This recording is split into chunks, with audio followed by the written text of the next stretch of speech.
I don't think you want that to happen. That's two-faced. I'll be honest with you. I hope he learns exactly what should be learned, that there is no play game battles. But you know, as hard as you can. Oh, good morning. Welcome into a very special edition of First Take on a Tuesday. Stephen A. sits down with Will Smith to discuss his new movie, Concussion. Looking forward to that interview. We appreciate you joining us. Skip Bayless, Molly Qerim here in Bristol. Stephen A. joining us from New York. Gentlemen, how are we doing? What up, what up, what up? How y'all doing? Good morning. Good morning. I am looking forward to your Will Smith interview, but I was thinking last night of all the people that have interviewed Will last 48 hours, you might be the only person to interview him who's actually bigger than Will Smith. Oh, you're right. It just occurred to me. I'm right about that. Blockbuster right here. Yes.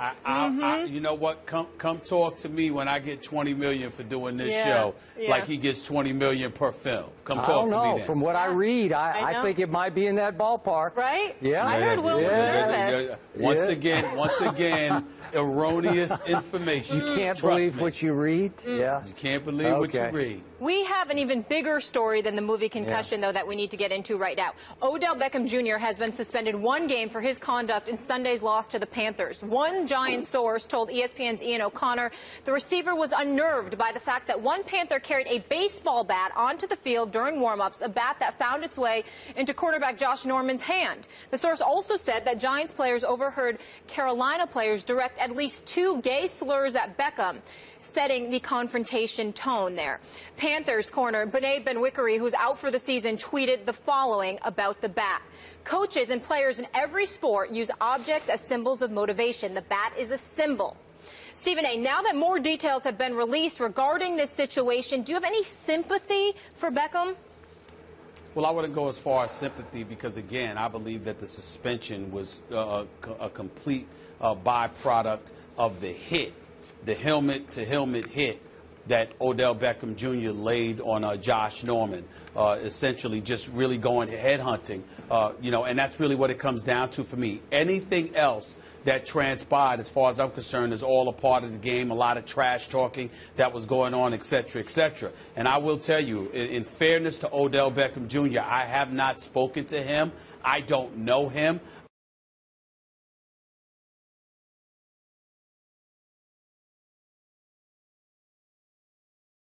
I don't know his side, but I have spoken to Josh Norman on several occasions over the last 24 hours via text, and he emphatically denies the things that he said was provoked by their position coach, talking about we're bringing the wood, we're here to hit home runs, make a difference. He certainly didn't threaten anyone with a bat. He said that is a flat-out, unequivocal lie. He also talked about the slurs that people are intimating that he said to Odell Beckham Jr. He swears that is an absolute unequivocal lie, and he doesn't appreciate his name being put out there like that in regards to those kind of allegations. He makes no apologies for talking trash to Odell Beckham Jr. He makes no apologies for getting in his face. He makes no apologies for getting in his head and telling him that he was going to get his butt whipped on this particular afternoon. He co-signs on all of that. He validated and confirmed all of those things.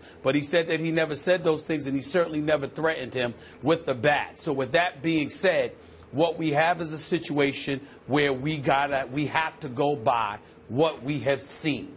And what we saw was him getting at Odell Beckham Jr. a bit excessively and probably deserving of a fine, but Odell Beckham Jr. getting at him in such a way, particularly with that helmet-to-helmet hit.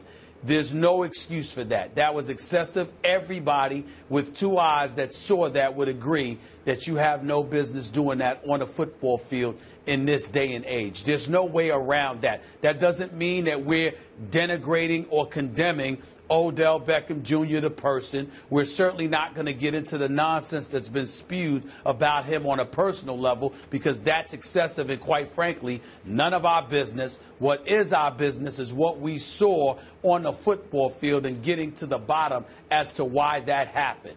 We had Josh in his head and got to him, which he openly admits and won't apologize for.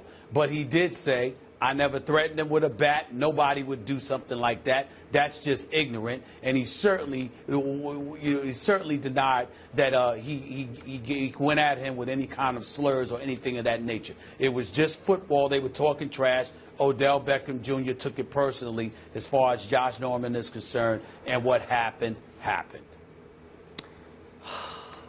I cannot tell you how much I agree with everything you just said, and then some. I'm going to go times 10 everything you just said. And I am sorry, but I found every excuse that came out of the Giants camp yesterday absolutely laughable. To Molly's question, I have zero new sympathy for Odell Beckham Jr. It is preposterous to me. Let's start with the first side of the bat that we were told about. It is preposterous that a practice squad player who's not even dressed for the game, brandishing a bat on the sideline, would make Odell Beckham Jr. during warm-ups fear for his life and send him over the edge. Stephen A., we all know you are not allowed to take the bat out on the football field. And it is further preposterous to me that the sight of Josh Norman subsequently with just the bat in his hands, not threatening to hit Odell with it during warm-ups, just having the bat in his hands would further send Odell over the edge. And then we were told, reportedly, that Odell was told, maybe by Josh Norman, maybe by other Panthers before the game, that Josh was going to take him out, go for his knees. If I had a nickel for every time those words were uttered in pregame warm-ups in just about every NFL game that's ever played, I could own MetLife Stadium. I'd buy it, and I'd get all the proceeds and revenues. Because it happens, and it happens, and it happens again. And let's go to the gay slurs. Whatever slurs were uttered and aimed at Odell Beckham before the game, as you know and I know, it happens before nearly every game. Again, I don't want to seem unsympathetic. I'm not unsympathetic to the slur itself in an out-of-football context, but in this context, before a high-stakes NFL game, it happens all the time. And it's, again, preposterous to me that that could send Odell Beckham Jr. completely out of control, over the edge, into, I would say, the biggest meltdown I have ever witnessed during a pro football game, which started right from the start. And we're back to the old expression, the kids' expression, sticks and stones can break your bones, but words can never, and I'm going to paraphrase, words can never beat you. They can't beat you, and they beat him. They beat him right away. As Molly painfully knows, right away, Eli throws him a perfect ball, and he is so discombobulated. His mind is so on everything but catching the football that he dropped a pass. This is the guy that we say has the greatest hands we've ever seen in pro football. The camera just fixates on him before the game, making one-handed catches in the end zone. We know he made what we all said was the greatest catch ever last year against my Dallas Cowboys. We get all that, and then he drops the first ball thrown to him that could have set a whole different tone for the football game. And here's my final irony, Mr. Smith.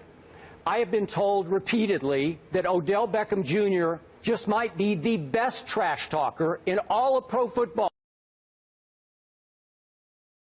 so especially at the receiver position, going at it with the DBs. And the irony here is, to me, that the Panthers beat him at his own game. They took that he used weapons, for the same words, but they turned words back against him, and it worked. Because we have all been, culpable here. We've all put him on such a pedestal, and he's earned a lot of that pedestal. We have so glorified him, so idolized him, so put him in like all-time greatness that his skin has become paper thin. And Josh Norman was smart enough to see that leading up to this game, because this is Josh's M.O. He engages in psychological warfare, and he isn't good at it. I think he's great at it. He got to Des Bryant at Jerry World on Thanksgiving, and he really got to the quote-unquote best receiver in pro football. So I'm sorry, all these excuses that I hear, or the logic or the explanation for why he went over the edge, I'm just not going to buy any of it, so I'm zero sympathy.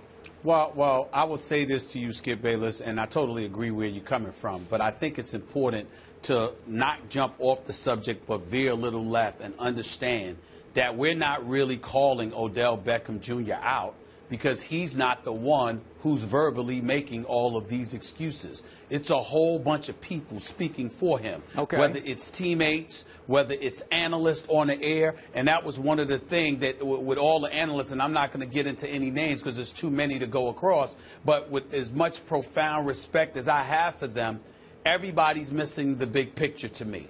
Everybody is sitting back and because you're criticizing Odell Beckham Jr.'s actions during that game, everybody's acting like there's an indictment against him and folks are engaging in character assassination. I didn't get that. What I got were people pointing out how his actions were a bit excessive, more so than we even see from the average receiver on this particular Sunday, and it sullied his name to some degree because we saw what extent he was willing to go through to, quote unquote, retaliate if indeed that's what he was doing. That blow to the head of Josh Norman was dangerous.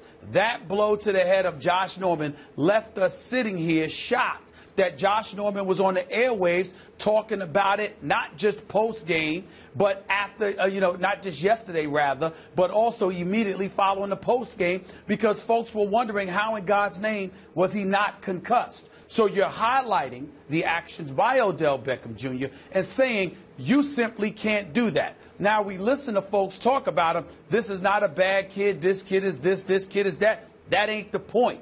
Nobody's trying to denigrate him or character assassinate him and have that reputation follow him through the rest of his career. What you're trying to highlight for him, because he's just 23 years of age, is to say, look, if you go down that path, you're going to have a very short career because you're going to get yourself in a world of trouble and you're going to do more harm than good to yourself and your career than you could ever hope to do to the Josh Normans of the world. You're using it to serve as a warning and provide an educational moment so you'll know what to avoid in the future. That's all it is. But folks are running out there in a zest to protect him. They're losing sight of the fact, let's just deal with the fact that you're wrong. And I think that's one of the problems, Skip, that exists in professional sports and, dare I say, this world. People can't just own up and say they were wrong. To jump off the rails, my man Steve Harvey, made the mistake with the Miss Universe, announcing the wrong winner. He made a grave mistake. He apologized. He manned up. He said, I messed up. What more could he do? All you could do is apologize, be a man, and move forward. I wish more men were like Steve Harvey in that regard, and they could just own up to what they did wrong and move forward instead of looking for apologists to try and explain away everything. I got it. That's basically Although, it. Remember, as you well know, Steve Harvey's was a momentary mistake that happened on national TV. Odell's was a game-long, maybe a half-long mistake where it just went on and got worse and worse and worse. And again, as I brought up yesterday, I thought Tom Coughlin was very honest to a fault yesterday. He said, hey, I'm paraphrasing his words, but he said, I didn't want him thrown out of the game because I wanted to try to come back and win the game, and they almost did. And you say, well, why didn't his teammates talk to him? There's no veteran leadership on the New York Giants. This kid's big, man. He's on the cover of Madden. It's just hard. He's by far the most famous current New York football Giant, and he transcends the record of the team. The team's record obviously isn't very good, but Odell Beckham is huge in the National Football League. I told you yesterday, he's right up there with the quarterbacks right now in promotional priority to me. But that doesn't mean that he doesn't deserve the right to make amends for his mistake by moving forward. And that's all I'm saying. Okay, he deserves a right to sit there. We sit there and say, hey, you messed up. You don't need to do this again. But he doesn't need to be excoriated. But Josh Norman did his job, and he doesn't deserve to be vilified either. It's football. But I truly hope he learns his lesson because he did hurt his team. He accounts for 36% of their TDs. He's not going to be there on Sunday Night Football. The playoffs are on the line. It's really, really unfortunate. Well, maybe they'll pull together and win in spite of his absence. We'll see.